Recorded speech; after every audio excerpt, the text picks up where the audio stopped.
Hello, this is Julie Morrison, your state senator in the 29th District. I'm in my Springfield office in the Capitol this afternoon.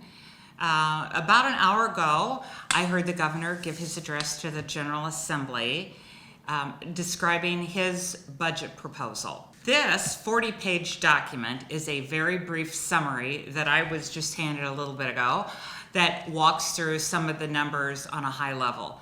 But I want to try to discuss with you, just for a couple minutes, some of the things I heard that might be of interest to our district in particular. There was some increases for the Department of Natural Resources and the Environment.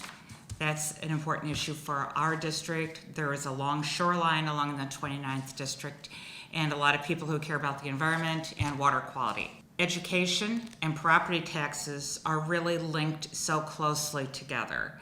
The more money that the state is able to contribute to public education, that minimizes the stresses on our property taxes. So this year, the K through 12 budget will be $17.2 billion for education. And every year we continue to put in an additional $350 million year after year, so that we are gradually shifting the responsibility away from local government and our property tax bill to the state. The Department of Human Services had an announcement through the governor's proposal. We heard from a lot of people in my office that they were concerned about family members and friends who rely upon direct service personnel, family members who have disabilities, and whose hours for service were going to be cut.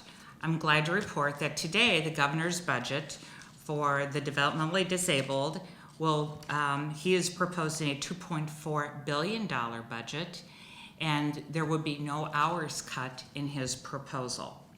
One of the other things he's proposing is a new department, the Department of Early Childhood. His concept is to take some of the services and programs that are already existing, like daycare licensing, early intervention, preschool for all, take some of home visiting for new moms and new babies, taking those services and putting them all under one roof. So it's one-stop shopping. I think that makes a lot of sense. So there is a request for some money to start up that agency and begin to do the organizational structure of that. The address today was the governor's proposal. The process for the budget starts this afternoon. The General Assembly is going to, both in the House and Senate, take the governor's budget line by line, examine it, analyze it, and then we will begin the process in each of our respective houses of going through each agency's request, each university's request, each constitutional officer's request, and try to decide if the governor's proposal makes sense or how we're going to adjust it.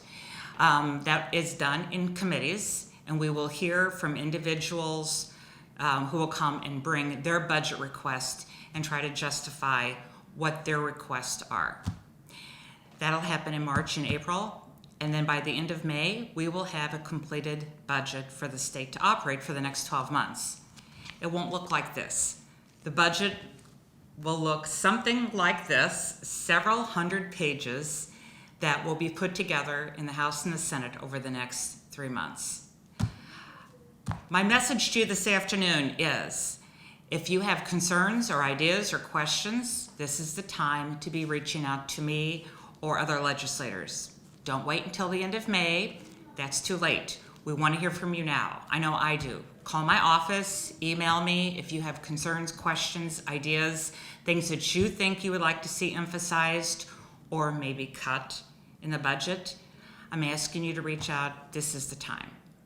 Thanks for listening, and look forward to seeing you all in the district soon. Thanks for watching this video. Please like and subscribe to keep up to date with news from the caucus. For more information on what the senator is working on, you can follow them on social media using the links in the description below.